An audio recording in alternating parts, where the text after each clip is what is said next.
bem? Seja bem-vindo ou bem-vinda a mais um episódio do podcast da SA. E neste episódio eu tenho a companhia de um dos alunos da Data Science Academy, o Gustavo Rezende. Oi, Gustavo, tudo bem? Oi, Daniel, tudo bem? Boa noite. Boa noite, tudo ótimo. Pois bem, a ideia é conversar com o Gustavo um pouquinho sobre o mercado de trabalho em ciência de dados, o que ele tem visto no dia a dia, a rotina de estudos. Tenho certeza que ele tem bastante aí a colaborar com os ouvintes do podcast da SA. Para começar, Gustavo, gostaria então de pedir que você se apresentasse, falasse um pouquinho sobre você, sua cidade, formação, o que você está fazendo atualmente. Se apresenta aí para o pessoal. Bom, eu sou o Gustavo, eu tenho 38 anos, eu sou natural de Campinas, interior de São Paulo, e morei lá quase a minha vida inteira. Aí, uns 10 anos atrás, eu me casei e mudei para Valinhos, que é uma cidade bem do lado, assim, uma cidade vizinha ali também de Campinas. Quem conhece aquela região vai saber. Uma cidade menor, uma cidade gostosa, e trabalhava na IBM, trabalhei 10 anos na IBM, até que a minha esposa teve essa oportunidade de vir aqui para os Estados Unidos, e aí a gente empacotou tudo e veio para cá. Hoje eu estou morando em Cary, na Carolina do Norte, é uma cidade, fica aí 40 quilômetros, vou dizer, do centro da capital do estado, que é Raleigh, e eu trabalho para uma empresa de supermercados, uma rede de supermercados aqui nos Estados Unidos, chama-se Food Lion. Estou aí atuando como cientista de dados. Ok, ótimo, Gustavo. Gustavo já está conosco também há algum tempo, vem fazendo a formação cientista de dados. E, Gustavo, fala um pouquinho sobre as suas funções no dia a dia como cientista de dados. Qual é o seu trabalho? Quais são as ferramentas que você tem utilizado? Obviamente, fale aquilo que você puder falar sobre suas atividades. Dá um resumo aí para o ouvinte sobre o dia a dia do trabalho de cientista de dados. Lá na empresa, a gente tem... eu trabalho com estratégia, trabalho no time de estratégia da empresa, e a gente tem bastante problemas assim relacionados a consumo mesmo. São quais são os padrões de consumo, como os clientes compram. A gente faz análises também das lojas, do faturamento, enfim, todos esses problemas relacionados aí à análise de dados para um supermercado são coisas que acabam fazendo parte do meu dia a dia. Eu uso hoje o Python e uso o R também. Então, eu tenho as duas ferramentas disponíveis para mim.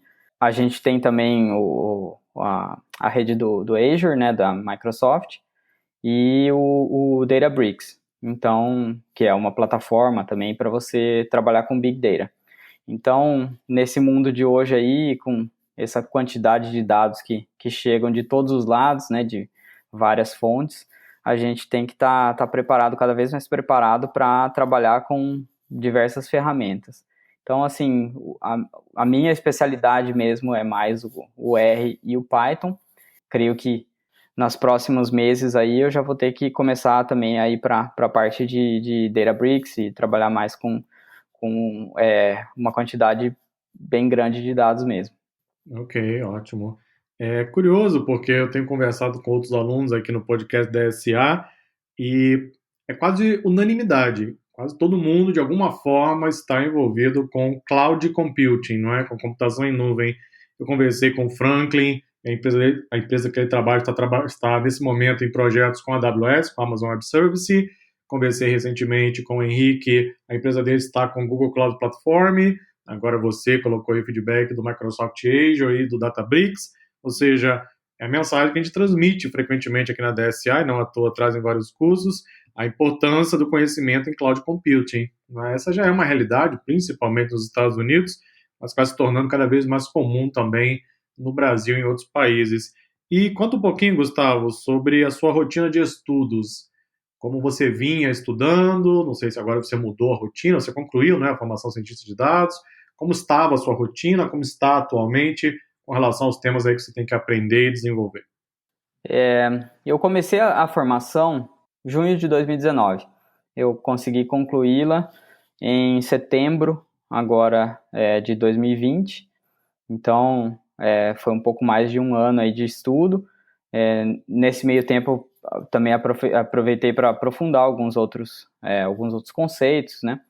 Mas a minha rotina de estudo geralmente era a parte da manhã.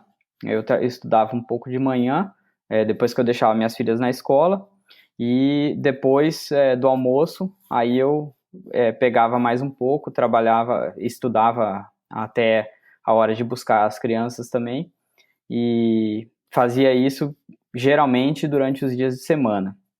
Final de semana eu preferia guardar o tempo para ficar com a família aí, apesar de ter também, vamos dizer assim, investido um pouco do tempo do final de semana para estudar também. Mas eu procurava tentar um balanço aí entre as duas atividades, né, de estudar e ficar com a família. Eu fiquei um tempo aqui ainda procurando emprego nos Estados Unidos, mas eu me dedicava bastante ao estudo, como continuo até hoje, né, me dedicando aos estudos. Às vezes até passava um pouquinho aí do que é recomendado, do que a própria DSA também passa para a gente, né, com as ideias lá da formação. E tem a parte, o módulo que a gente aprende as melhores maneiras de a gente estudar e tudo mais.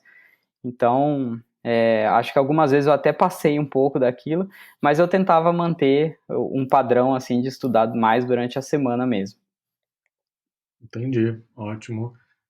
Muitos alunos reportam que estudam de manhã, é algo que me chamou a atenção aqui nas conversas com os alunos no podcast. Não sei por quê, talvez seja uma característica minha, meu cérebro não funciona muito bem na parte da manhã, então eu prefiro ter que estudar ou me dedicar a tarefas cognitivas mais complexas na parte da tarde, preferencialmente no começo da noite. Mas, curiosamente, muitos alunos reportam que estudam na parte da manhã. Tem muitos alunos, inclusive, que estudam 5 da manhã, 6 da manhã, antes de começar a sua jornada de trabalho, etc. Legal. E durante os seus estudos, qual tem sido a sua maior dificuldade? Matemática, estatística, programação, negócios, nada disso, alguma outra coisa? Quais têm sido suas maiores dificuldades na hora de estudar e desenvolver seu conhecimento em ciência de dados?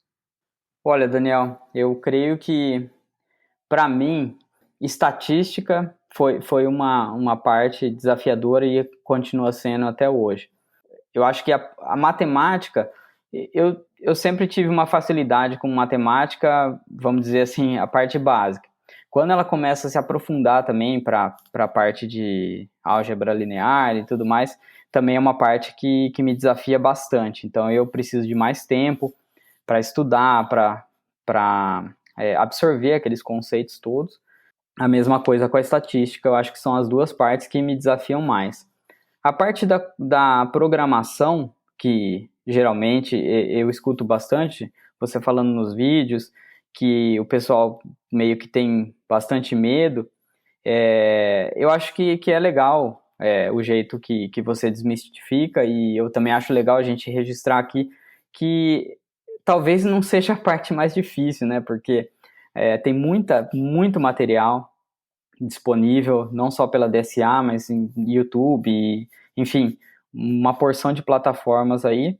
E, assim, a partir do momento que você começa a pensar mais logicamente na questão da programação, não vai mudar muito a linguagem que você está usando. Você está usando R ou Python, o que vai mudar ali é só a sintaxe, mas a lógica é a mesma. Então, eu diria que matemática e estatística, para mim, são pontos bem difíceis, assim, que às vezes eu preciso de mais tempo. Entendi, sim. Muitos alunos têm também esse mesmo tipo de dificuldade, é normal. Com relação à programação, os alunos não têm medo, eles têm pavor, ficam completamente aterrorizados com a programação, normalmente quando chegam até o nosso portal. E eu procuro, principalmente nos cursos que eu ministro, e os outros instrutores também têm a orientação de fazer o mesmo, de mostrar que não é bem assim, não é? Na prática, a programação envolve muito o pensamento lógico, só que o pensamento lógico nem sempre é uma habilidade desenvolvida na nossa vida acadêmica, né? Nem sempre, dependendo inclusive da área de onde a pessoa vem. Então, se você consegue desenvolver o raciocínio lógico, você converter isso para um programa de computador é uma tarefa um pouco menos complexa, né? Não é programação, não é você decorar comandos, decorar palavras reservadas. Na verdade, você estruturar o pensamento de forma que o computador seja capaz de compreender através das palavras reservadas da linguagem. E em ciência de dados, a programação é ainda mais simples, porque na prática são scripts, né? São sequências lógicas que nós temos que realizar para poder alcançar um determinado objetivo de limpeza de dados, pré-processamento, construção de modelos e assim por diante. Mas eu, pelo menos, tenho visto muitos alunos concluindo a formação cientista de dados e vendo a programação de forma diferente. Os alunos que se atrevem, não é, realmente a começar a formação, conseguir concluir, eles, ao final, veem de forma diferente, porque a gente tenta transmitir exatamente isso e mostrar na prática, que não é um bicho de sete cabeças como as pessoas imaginam. Matemática e estatística é muito mais uma questão de você praticar, desenvolver as habilidades no dia a dia, associar isso a problemas de negócio. Absolutamente normal, faz parte do processo de aprendizagem natural. Uma pergunta: você pensa em empreender em ciência de dados? Isso está no seu pipeline aí, no seu futuro, nos seus planos, ou isso não é algo que você não considera aí no futuro, ou pelo menos no futuro próximo? Eu tenho essa vontade até de, quem sabe, empreender, mas ainda é uma coisa meio nebulosa, assim, para o meu futuro. Eu venho de transição de carreira, na verdade. Apesar de eu ter trabalhado tanto tempo na indústria de tecnologia, na IBM, né, na Lenovo também trabalhei, eu trabalhava mais direcionado à parte de finanças na IBM, e depois eu comecei a fazer essa transição para análise de dados, ainda focado em finanças, e aí com a formação de cientista de dados que eu fiz a migração para a área de ciência de dados. E então, assim, para mim ainda é relativamente novo, né, tá nesse mercado.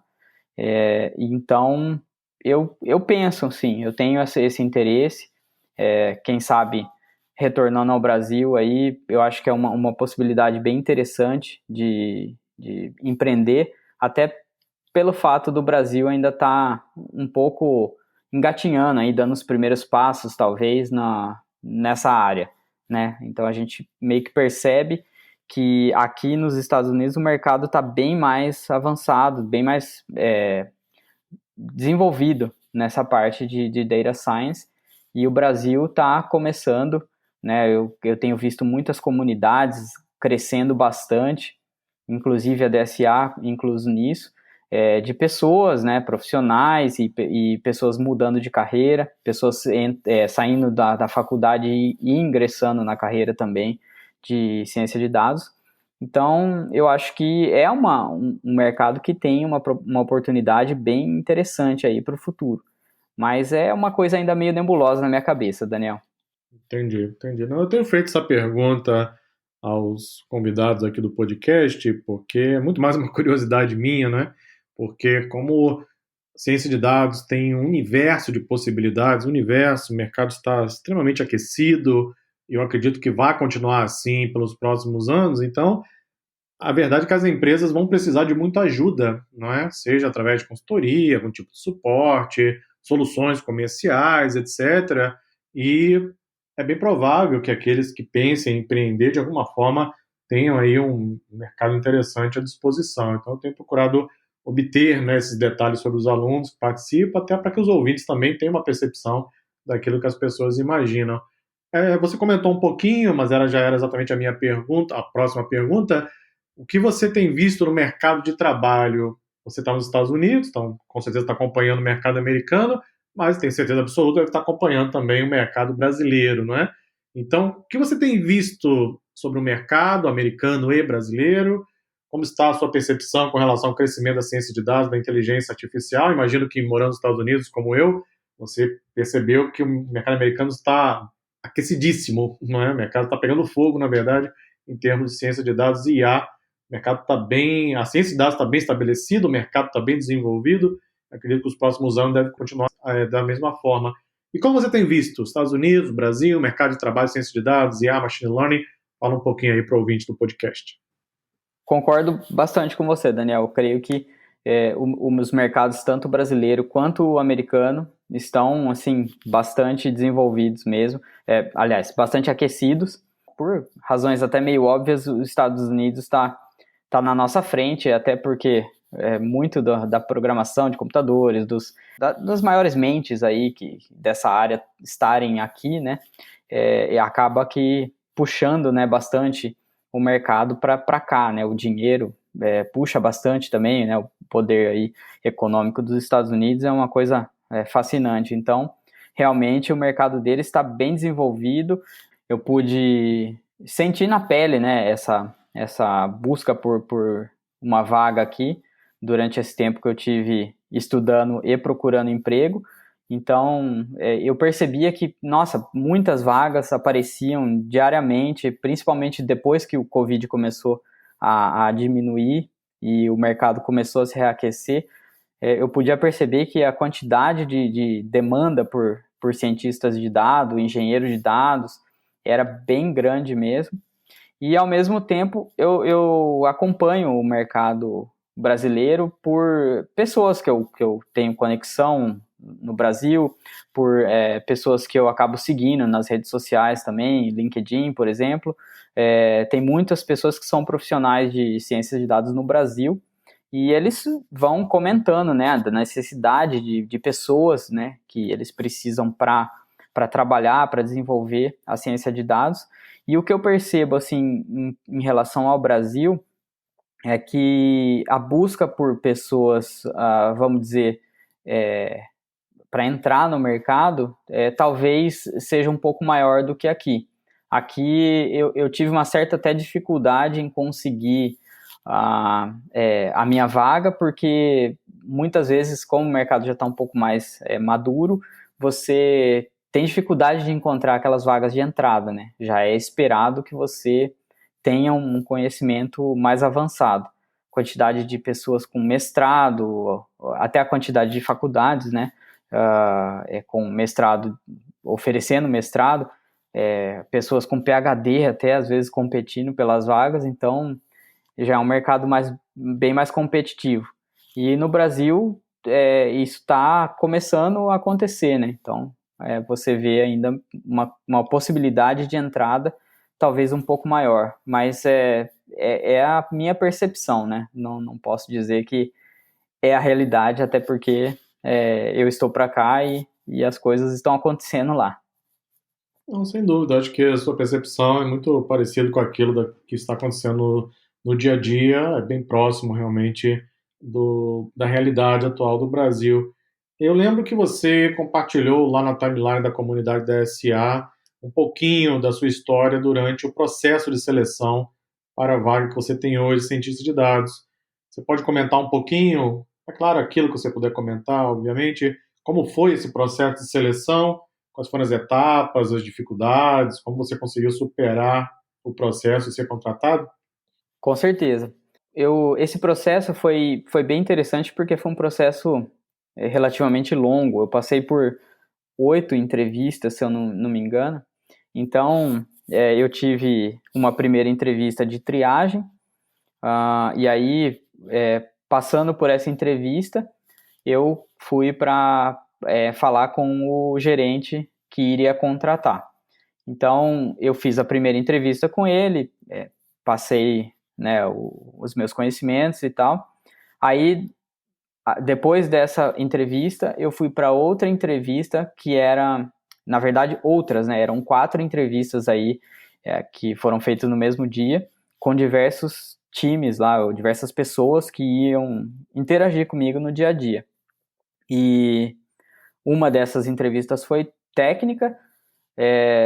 Não tiveram, assim, para falar a verdade, questões assim muito técnicas, assim, dizer, não é uma entrevista de Google ou de Facebook que você tem que programar, né, tal, mas teve algumas perguntas, né, como você resolve o problema X ou o problema Y, e aí depois eu tive mais uma entrevista técnica.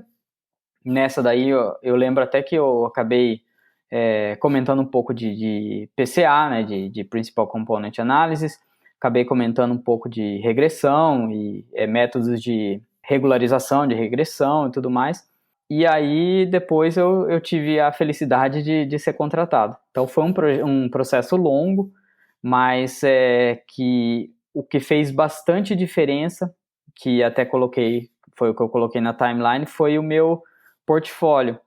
Porque eu lembro que depois de eu ser contratado, a pessoa que hoje é meu chefe, ele chegou para mim e falou que existiam outras pessoas, talvez até com mais conhecimento do que eu, mas eles não tinham o portfólio. E como eu tinha, ele tinha ficado bastante impressionado com os projetos que eu tinha e que ele gostou de como eu buscava o conhecimento, né? De como eu estava sempre correndo atrás de aprender mais e desenvolver as habilidades que eu tinha ou que eu estava adquirindo no momento. Então, isso contou bastante ao meu favor. Interessante, né? Muito interessante, sem dúvida alguma, Gustavo. Alguns comentários sobre o que você falou. Primeiro é que na América do Norte, de um modo geral, Estados Unidos e Canadá, o processo de seleção ele é normalmente um pouquinho diferente do Brasil. No Brasil, normalmente o RH conduz todo o processo, às vezes há uma ou duas entrevistas com gestores da área e normalmente ali se decide se vai haver ou não a contratação.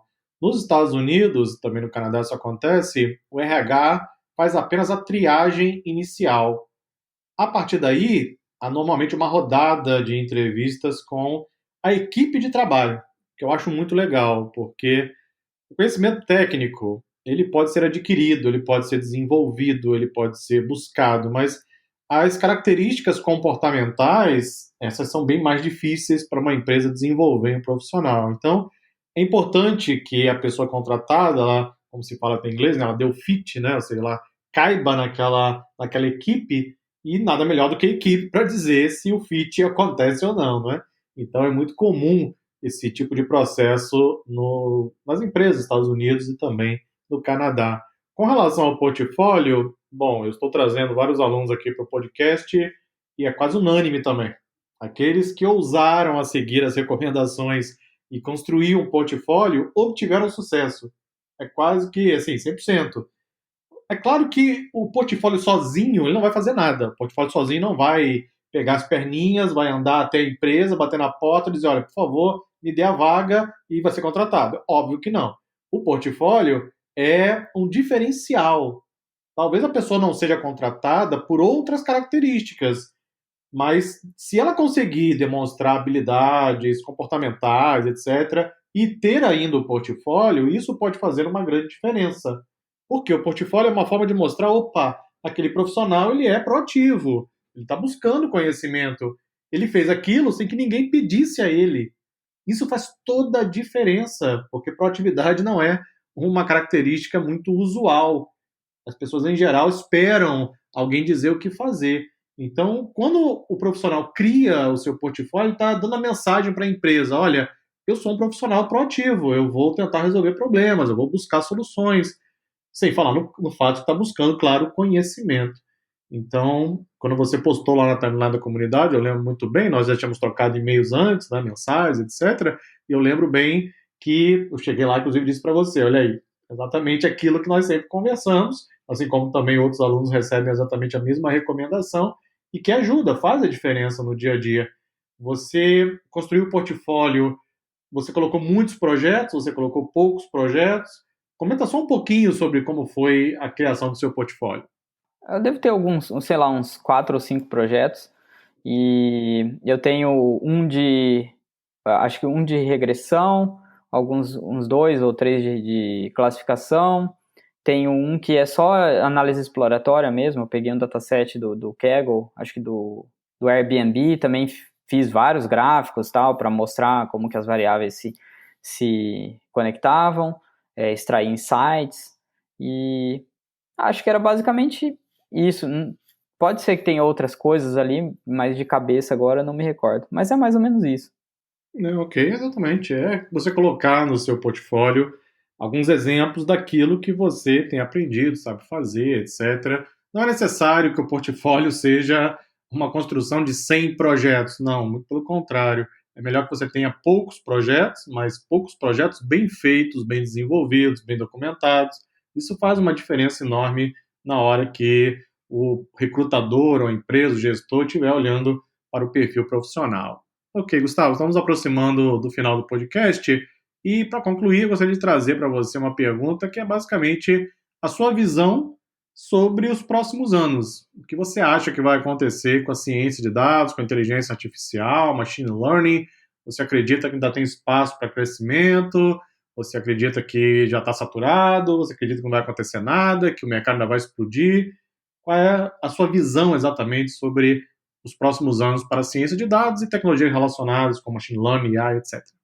Eu creio que vai aumentar bastante, com certeza. Eu acho que nós estamos aí na chamada quarta revolução industrial. Eu acredito bastante nisso e acredito que com a internet das coisas só crescendo, né, a quantidade de sensores, de dados vindo de todos os lados, com coisas que a gente se conecta todo dia, ou usa todo dia, ou faz todo dia, essa enxurrada de dados, ela serve, né, para as empresas nos conhecerem melhor e conseguirem performar melhor em termos comerciais. E com esse crescimento da tecnologia também, todos os dias aí a gente vendo processadores melhores, memória melhor, otimizações em todos os lados, eu imagino que a ciência de dados ela só vai aumentar, né, o papel dela, fazer esse tipo de análise que com essa quantidade de dados insana que a gente gera todos os dias, quem souber fazer esse tipo de análise, quem souber trazer insights, né, para as empresas, com certeza vai ser um profissional diferenciado no mercado aí e requisitado no mercado. Concordo plenamente. Essa é a opinião unânime de todos aqui que estão participando do podcast. A visão de alunos completamente diferentes, que moram em regiões completamente diferentes, em países diferentes, com backgrounds diferentes. Você vê que a visão ela é a mesma. São pessoas que estão prestando atenção no mercado, que estão prestando atenção aos movimentos, o que está acontecendo no ambiente corporativo de um modo geral. Como eu sempre digo, ciência de dados não é uma modinha. A ciência de dados ela não é a ferramenta. Ciência de dados não é só você programar em Python ou R. Ciência de dados é um pacote de soluções para problemas de negócio. E problema de negócio é o que nós mais temos no planeta Terra, não é? Temos muitos problemas. Então, se eu tenho cada vez mais ferramentas para resolver esses problemas, é claro que isso vai trazer um crescimento exponencial ao longo dos próximos anos. Concordo plenamente com a sua visão. Gustavo, muito obrigado pela sua participação no podcast da SA. Foi um prazer conversar com você. Prazer foi todo meu, Daniel. Fico muito feliz de ter participado aí. Ok, muito obrigado pela participação e assim concluímos mais um episódio do podcast da SA.